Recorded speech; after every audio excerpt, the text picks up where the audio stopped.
السلام علیکم۔ ضرب کلیم میں علامہ اقبال کی ایک چھوٹی سی نظم تقدیر ابلیس و یزداں کے نام سے ہے۔ یہ نظم اقبال نے مکالمے کے انداز میں لکھی ہے جو اللہ تبارک تعالیٰ اور ابلیس کے درمیان ہے، اور اس میں تقدیر کے مسئلے کی حقیقت واضح کی گئی ہے۔ اس نظم بارے اقبال نے خود تحریر کیا ہے کہ یہ شیخ محی الدین ابن عربی کی کسی کتاب سے ماخوذ ہے۔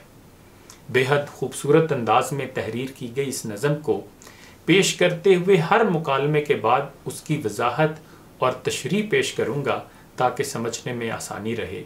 ابلیس خدا سے کہتا ہے، اے خدائے کن فکاں مجھ کو نہ تھا آدم سے بیر، آہ وہ زندانیے نزدیکو دورو دیرو زود، حرف استکبار تیرے سامنے ممکن نہ تھا، ہاں مگر تیری مشیت میں نہ تھا میرا سجود۔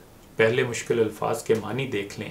خدائے کن فکاں، وہ خدا جس کے کن کہنے سے چیزیں ہو جاتی ہیں، اصطلاح میں مخلوقات، کائنات یا دنیا کا خدا۔ زندانی قیدی کو کہتے ہیں۔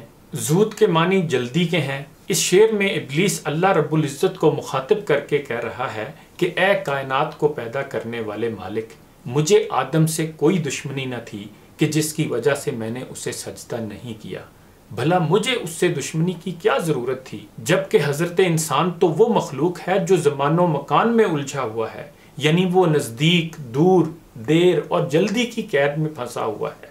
ابلیس سجدہ نہ کرنے کی اصل وجہ آگے بتاتا ہے، لیکن اس نے آدم پر طنز کا موقع ہاتھ سے نہیں جانے دیا۔ استکبار کا مطلب غرور ہے۔ یہ اشارہ ہے قرآن کریم کی اس آیت کی طرف جس کے مطابق اللہ رب العزت نے فرشتوں کو آدم کو سجدہ کرنے کا حکم دیا تو ابلیس کے سوا سب سجدے میں گر گئے۔ ارشاد ربانی ہے، ابا واستکبروا کان من الکافرین، ابلیس نے نہ مانا اور تکبر کیا اور تھا وہ کافروں میں سے۔ اس شعر میں ابلیس وجہ بتاتے ہوئے کہتا ہے کہ اے الہی، بھلا ایسے کیسے ممکن تھا کہ میں تیرے سامنے غرور میں مبتلا ہوتا اور سجدے سے انکار کرتا؟ میں تو یہ سمجھتا ہوں کہ میرا سجدہ نہ کرنا تیری مرضی اور ارادے کے مطابق تھا۔ اس پر یزداں یعنی خدا اس سے پوچھتا ہے کہ کب کھلا تجھ پر یہ راز، انکار سے پہلے کے بعد؟ یعنی ابلیس کی یہ بات سنتے ہی اللہ تعالیٰ کا ارشاد ہوتا ہے کہ اے ابلیس، ذرا یہ تو بتا کہ تجھ پر یہ راز کب کھلا، تو نے کب اس بات کو سمجھا کہ تیرا سجدہ میرے ارادے میں شامل نہ تھا، سجدے سے انکار سے پہلے یا بعد میں؟ اس پر ابلیس جواب دیتا ہے کہ بعد، اے تیری تجلی سے کمالات وجود، یعنی کہ اے پاک ذات کے جس کی تجلی سے ہی کائنات کا وجود قائم ہے اور ہستی کے تمام کمالات تیری تجلی کا کرشمہ ہے، مجھ پر یہ بھید انکار کے بعد عیاں ہوا ہے، پہلے میں اس سے واقف نہ تھا۔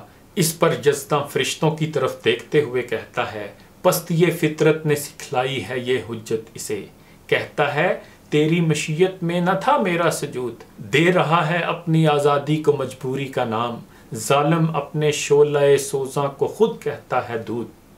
اب اللہ تبارک تعالیٰ باقی تمام فرشتوں کی طرف دیکھ کر فرماتے ہیں کہ دیکھو یہ کیا کہہ رہا ہے، یہ کہتا ہے کہ اس کا سجدہ میری مرضی اور ارادے میں ہی نہ تھا۔ یہ دلیل اس کی پست فطرت نے اسے سکھائی ہے۔ حقیقت تو یہ ہے کہ انکار سجدہ اس نے اپنی مرضی سے کیا ہے اور اب بہانے کر رہا ہے۔ وہ اپنے کردہ گناہ کو تقدیر کا غلط رنگ دیکھ کر پیش کر رہا ہے۔ اگر اس کی فطرت پست نہ ہوتی تو یہ حکم سنتے ہی اس کے سامنے سر جھکا دیتا، لیکن اس نے اپنی آزادی کو مجبوری کا نام دے دیا ہے۔ کتنا بے وقوف ہے کہ اپنے شعلے کو خود ہی دھواں کہہ رہا ہے۔ آزادی اور مجبوری کے لیے اقبال نے شعلہ سوزاں اور دودھ کی بہترین تراکیب کا استعمال کیا ہے۔ اس کی تشریح میں غلام رسول مہر لکھتے ہیں کہ آزادی اور مجبوری کے لیے شعلہ سوزاں اور دودھ سے بہتر تشبیہیں تلاش کرنا مشکل ہے۔ اس میں یہ نقطہ بیان کیا گیا ہے کہ ابلیس نے اپنی نافرمانی کے لیے تقدیر کو بہانہ بنایا۔ انکار سے پہلے اسے معلوم ہی نہ تھا کہ خدا کی مشیت کیا ہے۔ وہ آزاد تھا، مجبور نہ تھا۔ دانستہ اس نے انکار کیا اور یہ کہتے ہوئے کیا کہ میں آدم سے زیادہ بڑا ہوں، میں آگ سے پیدا ہوا ہوں، وہ مٹی سے، پھر میں اسے سجدہ کیوں کروں؟ انکار کے بعد وہ راندہ درگاہ ہو گیا تو یہ دلیل پیدا کر لی کہ میرا سجدہ خدا کی مشیت ہی میں نہ تھا۔ میرے خیال میں اس میں ہمارے لیے بھی یہی سبق ہے کہ ہمیں اللہ نے فیصلے کی اور مرضی کے عمل کی جو آزادی دی ہے اس کو غلط استعمال کریں اور پھر یہ کہیں کہ نیکی کے کام تو ہماری قسمت میں ہی نہیں تھے۔ واللہ العالم۔ گفتگو کے اختتام سے پہلے یہ بھی بتاتا چلوں کہ فہم اقبال کے لیے اسکول آف اقبالیات کے نام سے ایک عالمی معیار کے ڈیجیٹل پلیٹ فارم کا قیام عمل میں لایا گیا ہے۔ اس کی ایک ویب سائٹ اقبالیات.com کے نام سے بھی ہے، جہاں آپ کو اقبالیات کے بارے میں تقریباً ہر طرح کا مواد میسر ہوگا۔ اسے دیکھیے اور اپنے دوستوں سے بھی شیئر کیجیے۔ انہی گزارشات کے ساتھ اجازت چاہوں گا۔ اپنا خیال رکھیے گا۔ اللہ حافظ۔